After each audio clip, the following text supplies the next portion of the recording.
Thanks for choosing this free Anfield Index podcast.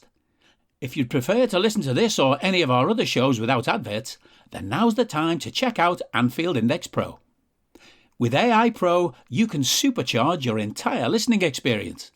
You'll not only get all of our podcasts without the ads, but you'll have them far faster with our quick publish feature available exclusively for subscribers. AEye Pro also puts you in the heart of our sound studio, with an option to listen to many of our shows live and interact with the podcasters in real time as the shows are recording. Upgrading couldn't be easier.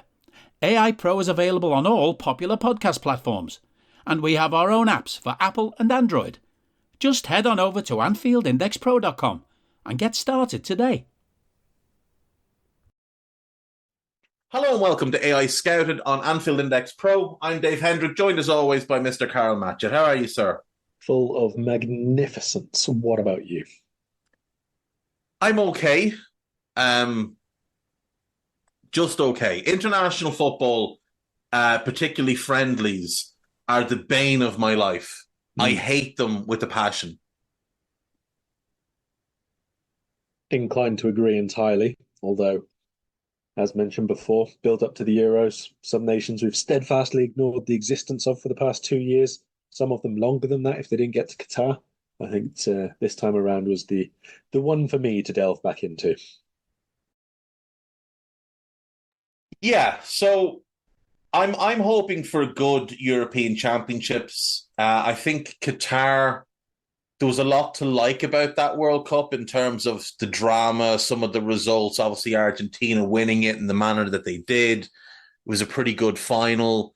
A great final for the last, 20 minutes of normal time and extra time, and the penalty shootout. Before that, it was just okay.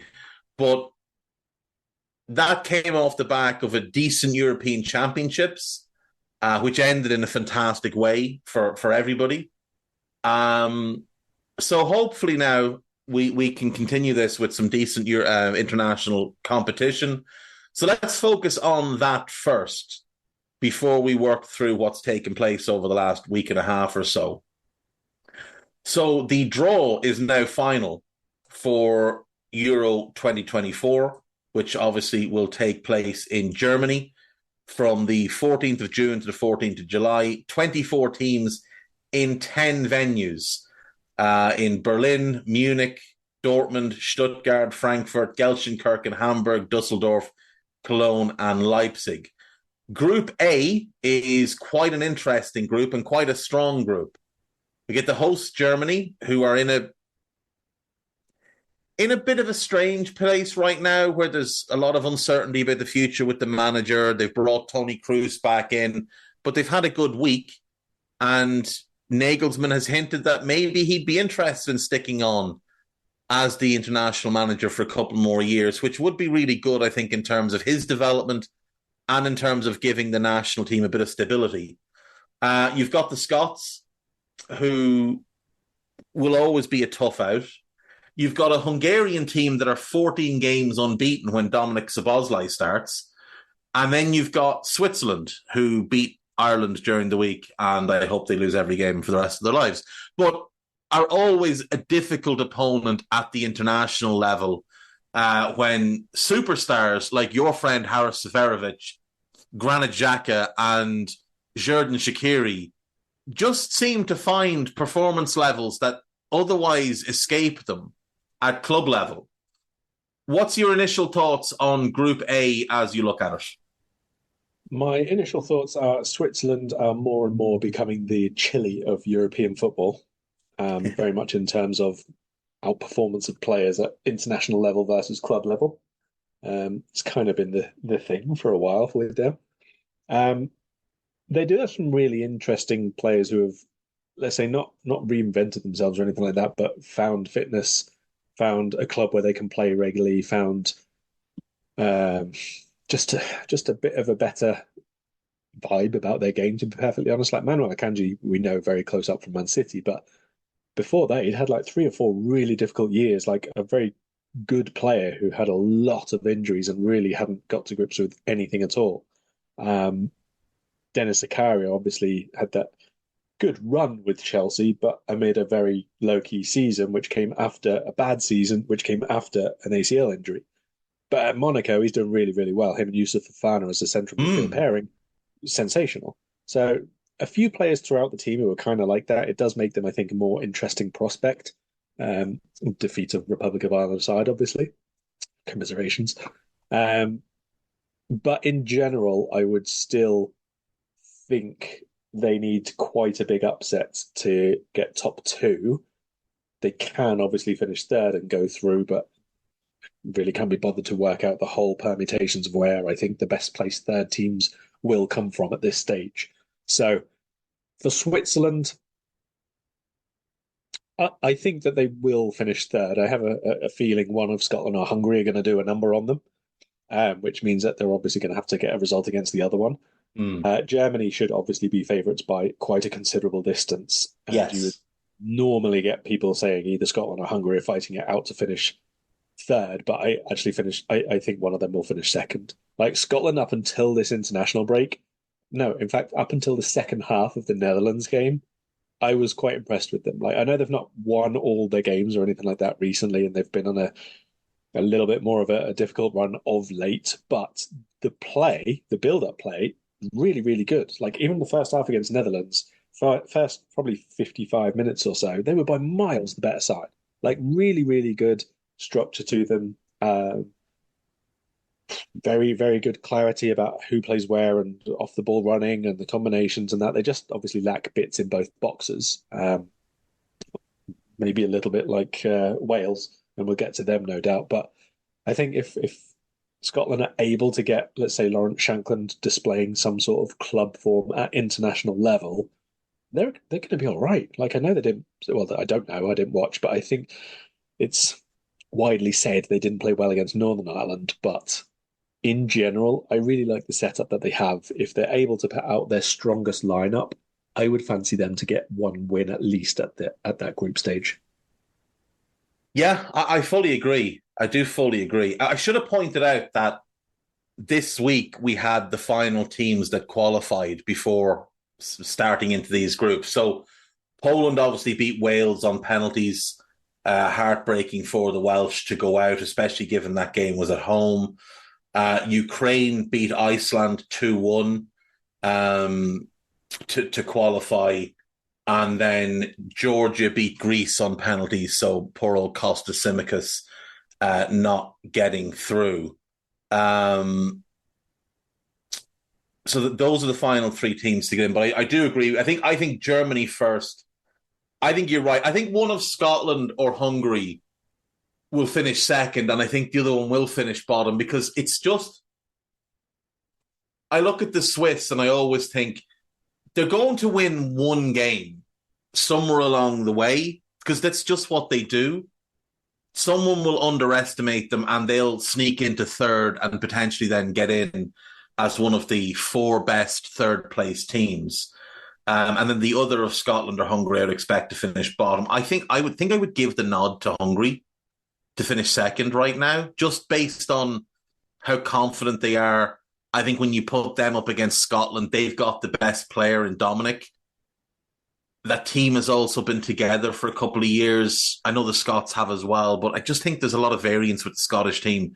They've got some players in that squad that can be really good, but can also be dreadful. Like there's such a swing in a lot of the performance. Like Scott McTominay is one. There's games you watch him play and he'll score 2 goals and win you the game. There's games you watch him play where it looks like football is new to him.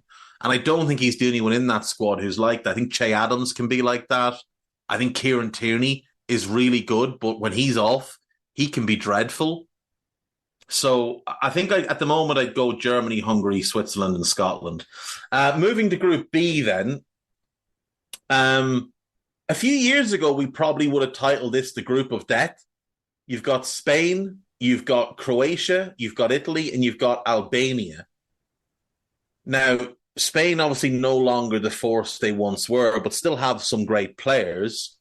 Croatia, this team has been together for so long, and there's some really good players have developed into the team, but they are still heavily reliant on the old timers. Then you've got the Italians, and you just don't know what you're going to get with them from one game to the next. And then Albania, who are an interesting team. Not too many star names, but a couple like Marash Kumbula and Armando Broja will be well known to people. Thomas Strakosha, obviously, in that squad as well, though not necessarily a starter for them every game. This is an interesting group. Who would you pick to come through as the automatic qualifiers? I think Spain, I think, and Croatia, perhaps. I'm not massively keen on the Italy setup at the moment. I think that's still got quite a bit of work to do there. Results wise, all right, not too bad, but they haven't played amazing sides. They've won both their games this international break, but against Venezuela and Ecuador, I didn't watch either of them. I didn't really see the value in it. I don't know how much they take out of that themselves against, should we say, notable European opponents over the last year. Results haven't been good. Drew to Ukraine and beat Ukraine 2-1, lost to England relatively heavily, lost to Spain a while back in the Nations League, did beat Netherlands, but that's June last year, so a year before the Euros take place. Netherlands themselves weren't in a good spot at the time either. So I don't know that we can take oodles from where they are right at this moment. And I just think that certainly compared to the very best of Italian teams over the last 2 decades, let's say, but even compared to where they were for their last Euros win, which I don't think was a vintage Italy side by any stretch of the imagination, I just think that there's quite a lot of players in this squad who are at least one level below, if not more. That's not always a decisive factor. There's a lot to be said, obviously, for a team growing together, and players obviously can get better between the ages of 22 and 24 or whatever by quite a considerable margin. So they will no doubt be a threat, but I just don't see star factor, let's say. No, I mean, I think there's a really good Italian team that could be put together. It's just not the team that Spalletti is going to pick. I think when you look at, say, just defensively, for example, if you were to go with Bellanova as the right wing back and DiMarco as the left wing back, and then a back three of Scalvini, Bastoni in the middle, and Calafiore, I think that could be a great back five with Donnarumma behind them, and then, say, Locatelli and Barea as a double pivot. That could be a really strong team. Raspadori, Chiesa, and whoever up front. There is a team there that could cause people a lot of problems. It's just that's not the team he's going to pick. So Spalletti will find his way. He's one of the better managers in the competition, I would say. And maybe that will count for something in the tournament. Maybe he can just find ways to out-coach and out-plan others. But yeah, like you, I would say Spain and Croatia, the two favourites to come out of that group automatically, and maybe the Italians sneak in as one of the third-place qualifiers. Group C then, Slovenia, Denmark, Serbia, and England. I think anything less than topping the group would be quite embarrassing for England here. The Danes have some very good players, and again, I think there's a good team to be built from that squad, and they've got a manager who does get the most out of them. Slovenia have some talent, but not a huge amount. And Serbia, I'm just never putting faith in again after how they shit the bed at the World Cup. I think there's potentially a really aggressive, really good team there. But we've seen arguably their two best players decide to just go into semi-retirement in their peaks in Milinkovic-Savic and Mitrovic, who chased the cash and went to Saudi. And I do wonder, if your two best players are playing at such a low level club-wise, how is that going to translate when you ask them to step up to a significantly higher level at an international competition? They do have some good players outside of those. I really like Pavlovic, the centre-back, who's at Red Bull Salzburg. Dusan Tadic is still obviously there. Filip Kostic is still there. But I'm not putting any faith in them. And right now I'm picking them to finish bottom, England to finish top. And the other two I think could go either way. Yeah, I think that's probably fair. I mean, there's a bit of a question as well over sort of the way Serbia's set up at the minute. Like you say, the two of them who are most important probably to the attacking output being at a lower level is also a bit of a question mark, I think. Um, the other players like Filip Kostic, I think, has been a little bit of a lower level, possibly just as a result of being with Juventus, to be perfectly honest. But beyond Mitrovic, if he doesn't score, if he doesn't play, if you need an alternative for him, I'm not convinced there's a huge amount there. Luka Jovic has obviously not quite hit the heights that we would have hoped for him initially. I mean, I suppose it'll be fun. Vlahovic they'll be heavily reliant on as well, won't they? Yeah, If he gets in the team. and yeah, if he's fit for it as well, because that's been the bigger issue really over the last year or so. I guess he'll go as long as he's not completely injured, but whether you can get the best amount out of him is a much bigger question at the minute, I think. I don't need a VPN. I've got nothing to hide. This is what I used to tell myself before I hooked up with LibertyShield.com. Not only is my home internet now fully encrypted, but I can now access all the websites I want, whenever I want, and do so from absolutely anywhere. As a Liverpool fan, I love to know I can now watch every match, regardless of whether it's on UK TV or not.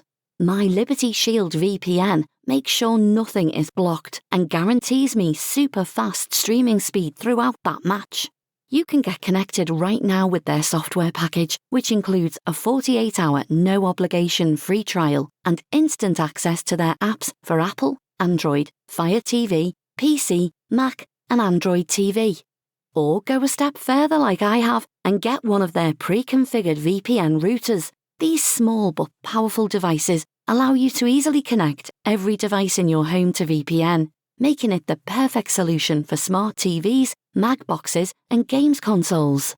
Visit LibertyShield.com today and use coupon code AIVPN25 to get 25% off at checkout. So we'll come back to England because I know we want to talk about the England squad. But, I mean, I think they've got to be looking at 7 points as a minimum here. You know, they should beat Serbia in their opening game. They follow that up with Denmark. A draw there wouldn't be the end of the world. And then they should beat Slovenia in the final game. But England will be one of the most fancied teams in this tournament. On to Group D, Poland, Netherlands, Austria, and France. France would be the heavy favourites here. I think I'd have the Netherlands going through second. But this is a tough group. Like, there's no walkover in this group. I mean, Austria and Poland, they'll play hard. They're disciplined. They're well set up. They're well organised. Poland obviously carry a goal threat when Lewandowski's in form, but he does seem to be declining quite heavily. Yes. And then the Austrians, I mean, again, there's a lot of talent in that squad, but it's just a matter of them being able to harness it. And I don't know that Ralf Rangnick has as yet figured out what his best 11 is. Yeah, look, I've not seen Austria play since Rangnick took over. I've seen a few highlights and I've seen the comments and quotes that have been coming out of the players, and they seem overall positive, but that's, its own thing when it comes to a tournament anyway, doesn't it? Austria, I think, have got the talent to beat teams, but I don't know that they are the most powerful or overall strongest. I think there's also a few question marks there still defensively of them as well, to be honest. Poland, I think, are the team who might be the most boring at this tournament, to be perfectly honest.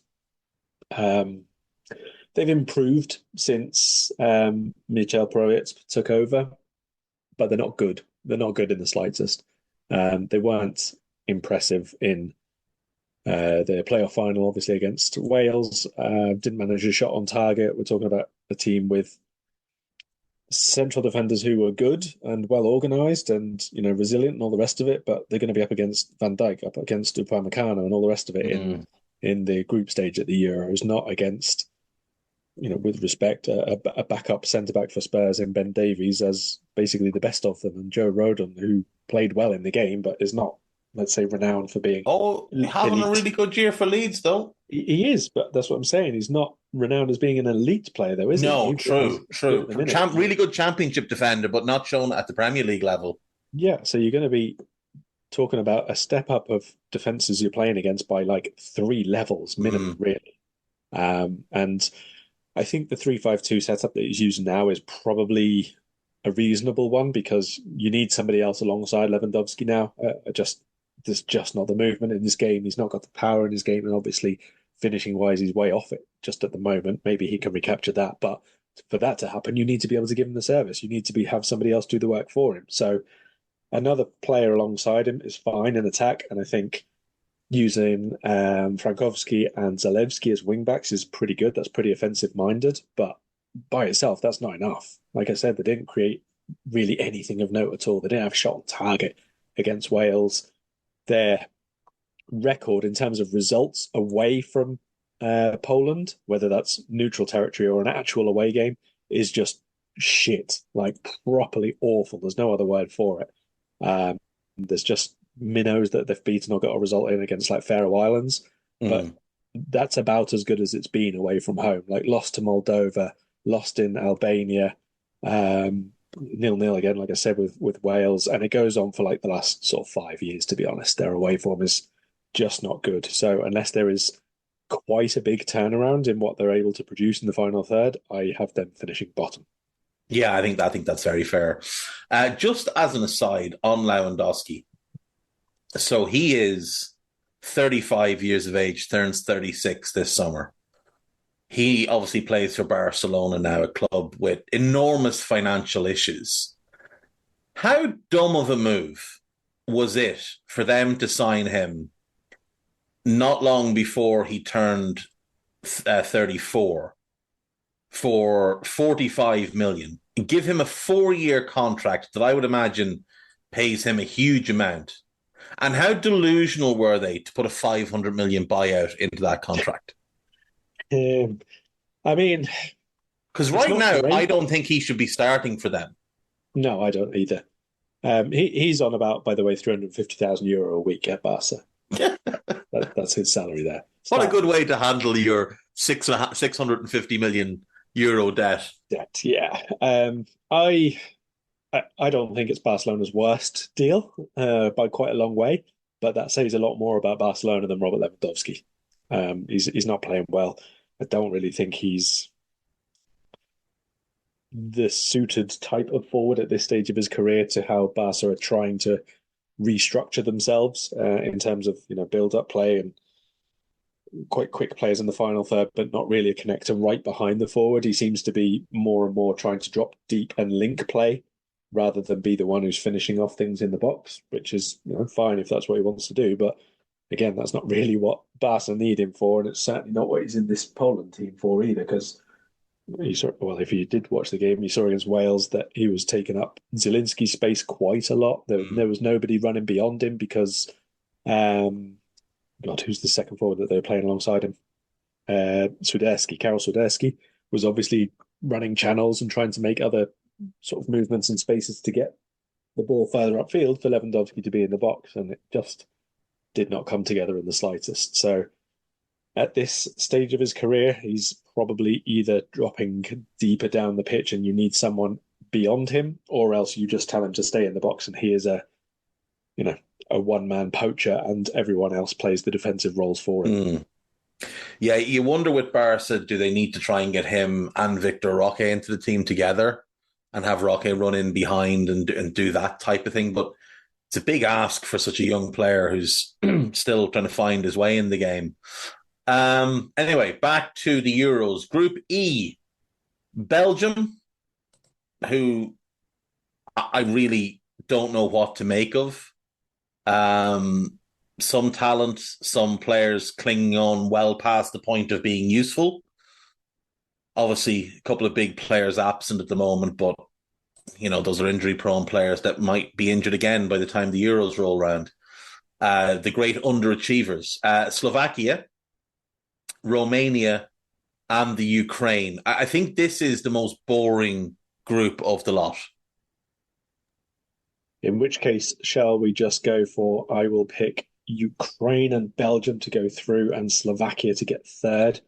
I don't really know what to make of this Romania squad, to be honest. I've got minimal exposure to them, so I will have a bit of a look, and maybe I'm woefully missing the point with them, but I don't know is the point, and I don't see too many of their players outperforming in Europe, so I'm going to have to go with them last at the minute.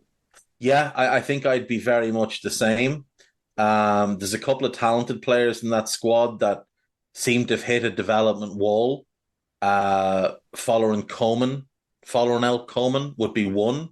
Georgie Puskas would be another. These are players that as young players, Enes Hadji, another, when they were 17, 18, 19, these have been lauded as the next great iteration of Romanian national team players, and none of them have really developed into much of anything. Radu Dragosin is probably their best known and probably their best player. They've got a lot of players that are playing Serie B football. They've got a lot of players playing at home domestically. It's just not really a strong squad by any stretch. I do quite like Octavian Popescu, the winger for the club formerly known as Steaua Bucharest, now known as FCSB, because they're not allowed to use Steaua Bucharest because, reasons. Should probably point out they didn't lose a game in qualifying, but it was a really, really weak group. Oh, yeah, that's the thing. It was a very, very weak group. But yeah, like you said, they didn't lose a game, and that's all you can really ask of them, is that they get through. And their group was STEM, Switzerland, Israel, Belarus, Kosovo, and Andorra. And they won 6 and drew 4. It's not like they ran the table or anything. But yeah, look, they didn't lose a game, and defensively they were really, really solid. Only conceded 5 goals. So, maybe that's what we have to look to, is a team that's going to come and be really solid defensively, built around Dragosin, and go from there. But yeah, like you, I would expect them to finish bottom. The final group then is Group F, and this is an interesting group in a couple of ways. Yeah. So you've got Turkey, Georgia, who qualified last night, Portugal, and the Czech Republic. Now, Portugal will be strong favourites to win the group, but I don't know, Karl. I watched them play, and I struggle with how beholden they are to Cristiano, because when I watch them play, I just can't help but feel that if you took him out and had a front three that was maybe Goncalo Ramos, Rafael Leao, and say Diogo Jota on the right, or Jota through the middle and Pedro Neto on the right, I just feel like that would be a much better balanced team. Then you'd have Bernardo, Bruno, and João Palhinha maybe as a midfield 3, or whatever way you want to shape it up. I feel like they'd be a lot better without him on the pitch, because he doesn't do any work for the team. He rarely looks to pass anymore. He has declined enormously, regardless of what anyone wants to say. And I know he scored a bunch of goals in Saudi Arabia. Nobody cares. He actively makes his teams worse these days. He made Juve worse. He made United worse. And he's made Al Nassr worse. And him getting his goals is to the detriment of the team's success. And I feel like it's the same thing with Portugal. I think he makes them worse. I think he scores goals and the team suffers because everybody else is trying to funnel everything to him, knowing that if they don't, they'll be on the receiving end of a temper tantrum. I also look at the defence and I see a 41-year-old Pepe. And I understand he's still playing at a decent level for Portugal. That's fine. But when you have Ruben Diaz, Goncalo Inacio, the kid Antonio Silva at Benfica, I just don't understand how Pepe is still featuring for you. In the same way, I don't understand why they're still beholden to a 39-year-old Cristiano Ronaldo and potentially ruining their opportunity at winning a major tournament. Because you take those two out, I think this is a really good squad. I do. I think the goalkeeper is a big question mark. I wouldn't be a fan of any of the goalkeepers. But I think defensively, they've got really good options. Midfield, they've got great options. And in attack, I really like what they have outside of Cristiano. I mean, we've had the Cristiano discussion a billion times, and I'm sure that they have internally as well. And there's just something which basically doesn't allow them to. But broadly speaking, if you've got forwards who, even if they're not guaranteed starters, play a part for Barcelona, for AC Milan, for Paris Saint-Germain, and for Liverpool, you probably don't need to start someone who can only get a game in Saudi Arabia. Exactly. And let's be real. The reason he's in Saudi Arabia is because nobody else wanted him. Nobody wanted him. Do you know? And like, it's not like he's completely loyal to that club either. There was multiple reports in the summer that his agent was trying to find him a path back to Europe. And no one wants him because he's 39.